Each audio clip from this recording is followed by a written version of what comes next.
мы видим, что Россия находится в самом, наверное, большом кризисе за последние 35 лет. И грозит России, вполне возможно, хаос, большая смута и, скорее всего, распад.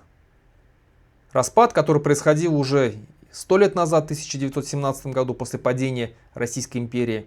Распад, который произошел в 1991 году, после падения Советского Союза. И сейчас, если дожать и добить Российскую империю, сегодняшнюю российскую, новую, современную российскую неоимперию, скажем так, вполне возможно, будет распад. Для этого нужно желание и стремление наших народов, коренных народов. Башкир, татар, чеченцев, ингушей, бурят, калмык, якутов и так далее, марийцев и так далее.